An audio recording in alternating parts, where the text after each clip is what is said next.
think about a story you've known, well, forever, something really foundational.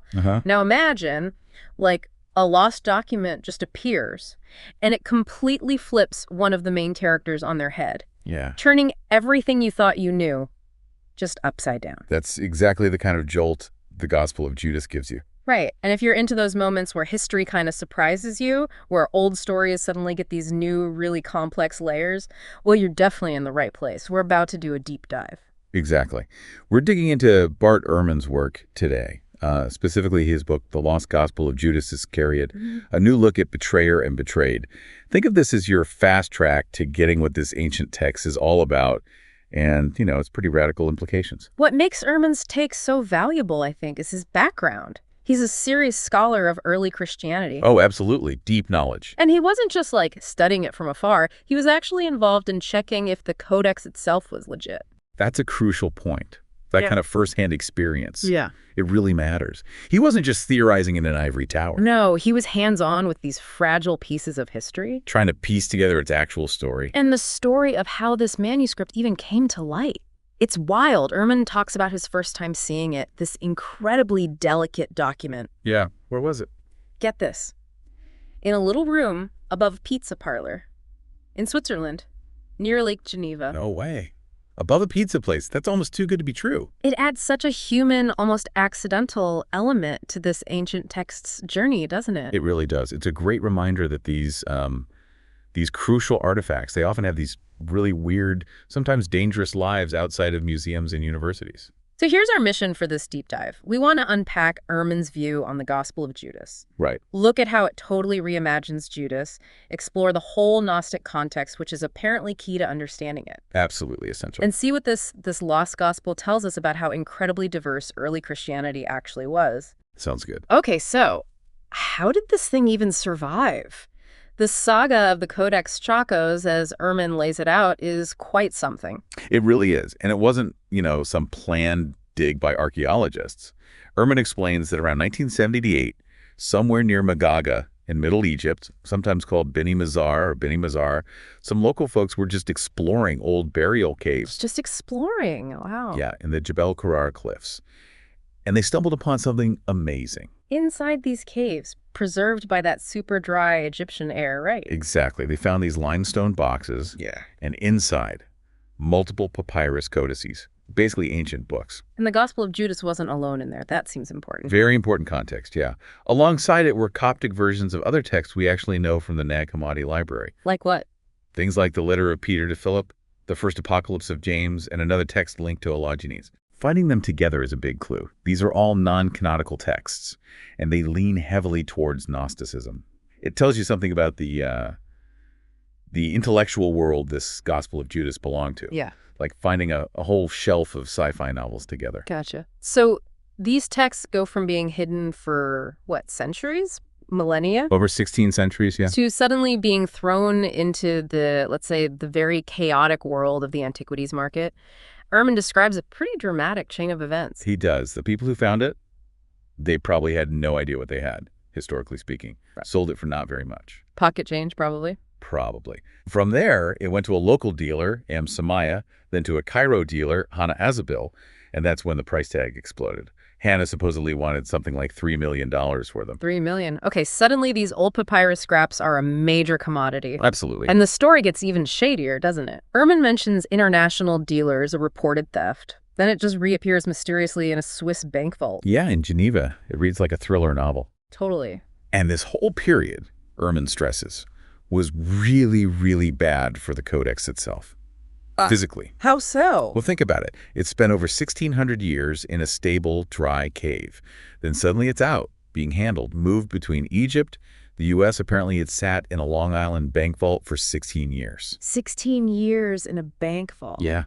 Then back to Switzerland. All that movement, changing humidity, it just started falling apart. Which leads to what Ehrman calls the disastrous freezing incident. This part just makes you wince. Oh, it's terrible. A real cautionary tale. There was this manuscript dealer in Ohio, Bruce Farini, interested in buying it.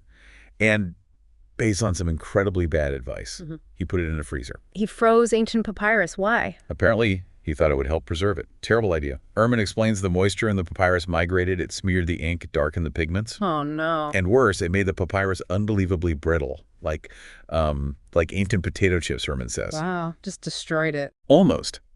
The scholar Rodolphe Kasser, who eventually led the restoration, said they were probably the most fragile papyrus leaves anyone had ever seen. It shows how careful you have to be. Good intentions, terrible outcome. And even after that, it still didn't find a proper home for years. People tried to sell it, right? Hannah even showed it to scholars back in the 80s. Yeah, Ehrman mentioned Stephen Emmel, a Coptic expert at University of Michigan, saw it in 1983, recognized some texts, knew it was important, but that huge price tag, no university could afford it then. Then Frida Chakos Nussberger got it, before 2000. But even her attempt to sell it to Farini fell through. She had to get it back. Sounds like a nightmare. It really does. Just bounced around for decades. It's honestly amazing it survived. So how did it finally get saved? Well, eventually Nussberger contacted Mario Roberti and the Messinas Foundation for Ancient Art in Basel, Switzerland, and they were the key.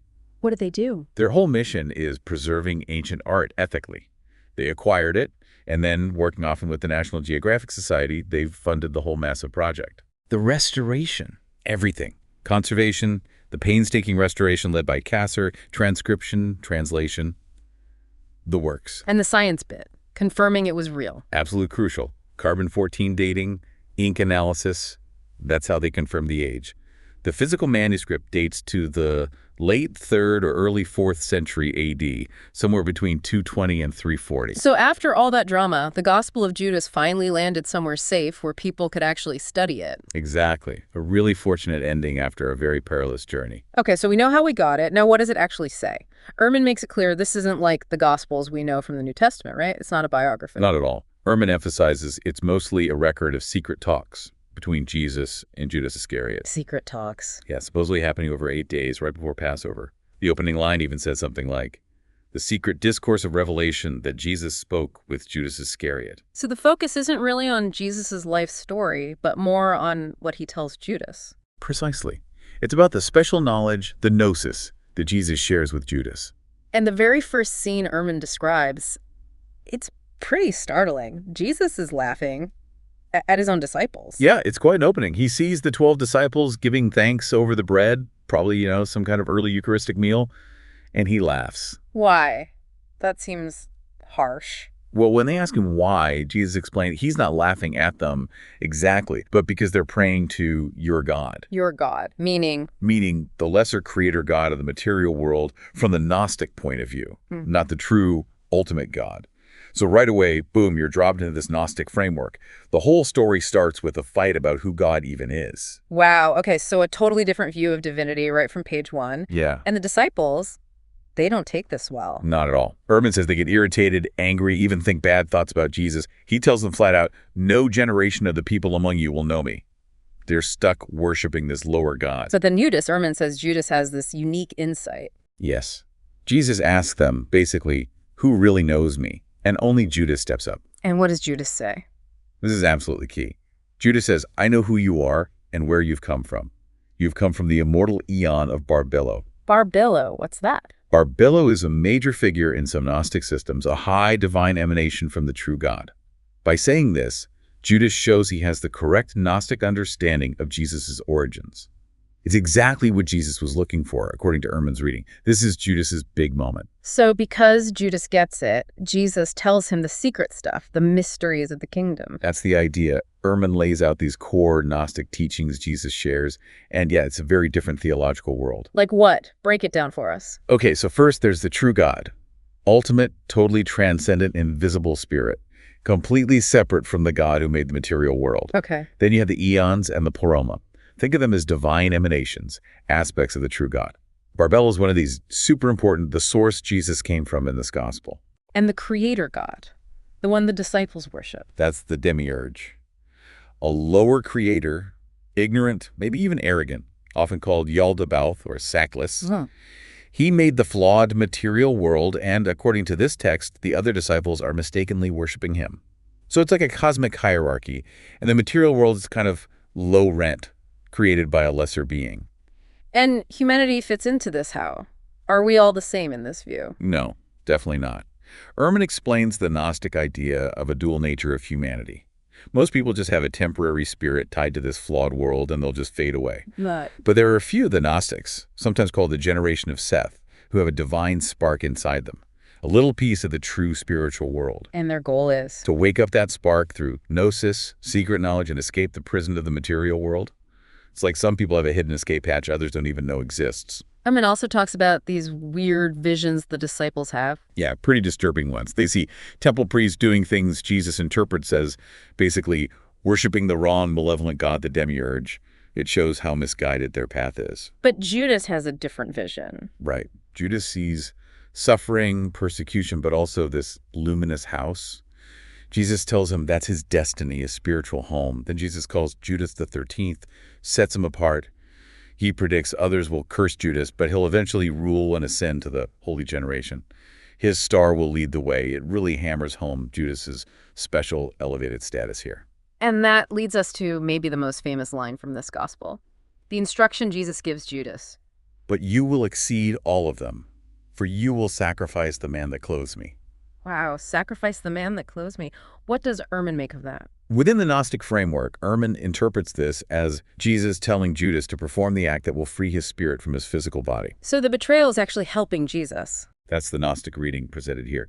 After this instruction, Judas has a vision of himself entering a luminous cloud symbolizing his own spiritual ascent. And then the gospel just ends pretty abruptly. Notes the priests arrive, Judas gets money, and he hands him over. Ehrman is clear, though, this isn't meant as history, right? Like what actually happened day by day. Exactly. Ehrman argues its main purpose is Gnostic theological teaching, and maybe a critique of what was becoming mainstream Christianity. The story serves the theology, not the other way around. Okay, so understanding that narrative and the theology behind it, we get to the really big shift. Ehrman's take on Judas himself. Not the bad guy. Not at all. He's the hero of this gospel, Ehrman argues. That's just mind-blowing after centuries of him being the ultimate villain. It's a complete 180. Ehrman shows how, throughout this text, Judas is consistently the superior disciple. He's the one with gnosis, the true knowledge of who Jesus really is, where he came from, the nature of the real God. The other 12, still stuck in ignorance, worshiping the wrong guy. And because he understands, he's closer to Jesus. Much closer. Ehrman presents him as Jesus' most trusted confidant. Jesus chooses Judas to share the secret teachings, the mysteries of the kingdom, needed for Gnostic salvation. That shows a unique bond, a deep trust within this story. Which then leads to that radical reinterpretation of the betrayal. It's not betrayal at all here, is it? According to Ehrman's analysis of the text, no. It's portrayed as an act of obedience. Judas understands Jesus' real mission, which, for Gnostics, involves escaping the material body, and he does what Jesus asked him to do. So no greed, no malice. None mentioned here. His motivation is fulfilling Jesus' request based on his superior spiritual insight. So when Jesus says, sacrifice the man that clothes me, Judas is essentially helping Jesus shed his physical body, helping him achieve his Gnostic goal. Precisely. Remember, in a lot of Gnostic thought, the body is a trap, a prison. So by handing Jesus over, Judas enables Jesus' spirit to escape that prison and return to the spiritual realm, to Barbello. It's a necessary, even helpful act within this specific theological framework. Ehrman contrasts this sharply with the New Testament Gospels, obviously, where Judas is driven by greed, maybe Satan, and condemned. Oh, it's night and day. Ehrman, as a historian, has looked into the historical Judas, but he stresses this Gnostic gospel paints a totally different theology-driven pictures, like two different characters with the same name. And being called the 13th spirit, Ehrman sees that as significant too. Yeah, it sets him apart from the 12, makes him unique. He's almost presented as the ideal Gnostic, the role model for the people reading this text, the one who really got it. So the Gospel of Judas just completely flips the script on him. Hero, not villain. Mind-blowing. It truly is a radical transformation. And you can't really get your head around that transformation without understanding the Gnostic worldview it comes from, right? Exactly. That's the key Ehrman keeps coming back to. The theology explains the narrative. He even points out links to a specific type of Gnosticism, Sethian Gnosticism, because of names like Seth, Barbello, Adamus appearing in the text. Okay, let's dig into that Gnostic framework a bit more. Ehrman talks about this fundamental idea, radical dualism. Yeah, that's central. A huge split between the perfect eternal spiritual world and this flawed temporary material world we live in. Everything flows from that basic opposition. And that means the God who created this world isn't the ultimate God. Correct. There's the transcendent supreme God, unknowable, pure spirit, totally separate. And then there's the demiurge, the lesser creator, the one who made the material cosmos. He's often portrayed as ignorant, maybe even arrogant, thinking he's the top god. And in the Gospel of Judas, the disciples are worshiping him. Unknowingly, yes. That's the critique. They've got the wrong address, cosmically speaking. Names like Yaldabaoth, Socklus, Nibro are sometimes used for this demiurge. And above the demiurge, in the true spiritual realm, you have these eons. Right, the pleroma, the fullness. It's this whole realm of divine beings or emanations from the true God. Barbello is a big one, high divine power. And in this text, Jesus' origin point. It's a complex spiritual map. So how do humans get back to that true spiritual realm? Not through faith or good works like in mainstream Christianity. Nope. Salvation comes through gnosis, secret knowledge, understanding the truth about the real God, the flawed cosmos, your own divine spark trapped inside. That's what saves you. Jesus is the revealer of this gnosis, and Judas is the prime recipient here. And this ties into their view of the body in the material world. Ehrman says they weren't fans. Definitely not. Often seen as prisons, traps for the spirit. Escape is the goal.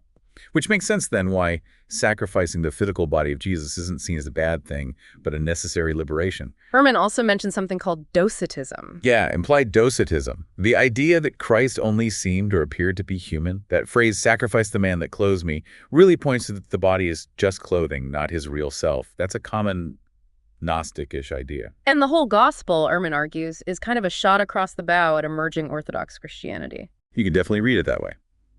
It challenges their God, their scriptures, especially the Old Testament view of the Creator, their leadership, the 12, their rituals, like the Eucharist scene. It offers a completely alternative package. So yeah, that Gnostic framework is absolutely the decoder ring for this text. Couldn't have said it better myself. Okay, narrative theology. Now, where does this text actually fit in history? Ehrman talks about its origins, the context, and he makes a careful distinction, right, between when it was first written and our surviving copy. Yes, that's crucial. He argues pretty strongly that the original text, likely written in Greek, dates back to the mid-2nd century CE, sometime before 180 CE. How can he be so specific? The key piece of evidence is Irenaeus, the famous heresy hunter bishop. Right, he wrote against heresies. He wasn't a fan of Gnostics. Not at all. But around 180 CE, he wrote about a Gnostic group he called the Cainites, and he describes a gospel they used. Let me guess. A gospel where Judas was portrayed positively, possessing secret knowledge, and his betrayal was actually necessary for the divine plan. That sounds exactly like the Gospel of Judas we have. Ehrman argues the description is so close, it's almost certain Irenaeus was talking about the Greek original of this text. It's like finding an ancient police report describing a document we just unearthed. That's amazing. So an enemy of the text actually helps us date it. And mid-2nd century, that's pretty early for a non-canonical gospel. Very early. Puts it right in the thick of that period of intense theological diversity in Christianity. Now, the physical copy we have, the Codex Chacos, that's later. That's the one dated by Carbon 14. Right. Late 3rd or early 4th century CE. So what we possess is a Coptic translation made maybe 100, 150 years after the Greek original was written. And Ehrman's is definite. The historical Judas did not write this. Absolutely not. Wrong century, wrong language. Judas spoke Aramaic. This was written in Greek, probably wrong literacy level. It's a theological work from a later time. So who did write it? Yeah. And who are they writing for? Ehrman suggests it was anonymous members of a Greek-speaking Gnostic Christian community mid-2nd century.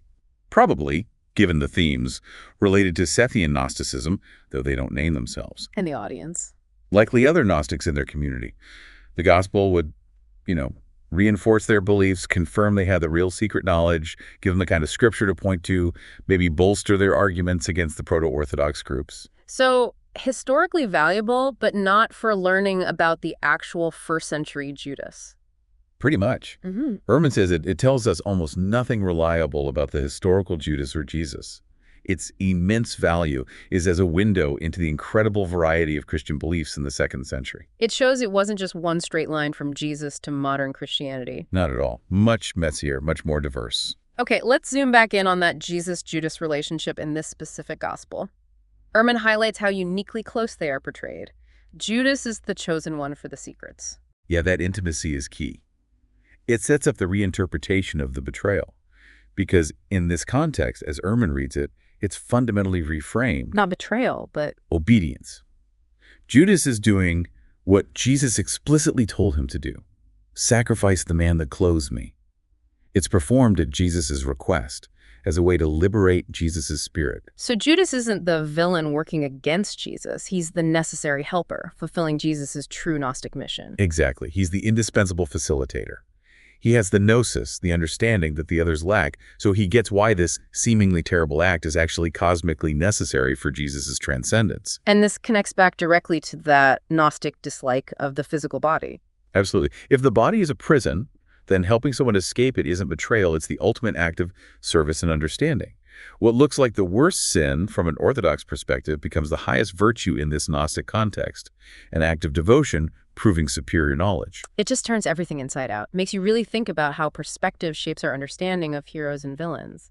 Definitely. And this radical reinterpretation, this whole alternative viewpoint, leads directly to Ehrman's main point about why the Gospel of Judas is so significant. Which is? That it's powerful, tangible proof of just how incredibly diverse early Christianity really was. It blows up the old idea of like one pure original Orthodox church and then all these weird heresies popping up later. Precisely. Yeah. Ehrman argues the reality was much more complex. From very early on, you had multiple competing Christian groups with different beliefs, different sacred texts, different interpretations of Jesus. What we call orthodoxy is simply the group that eventually won out. It wasn't the only game in town early on. Not by a long shot.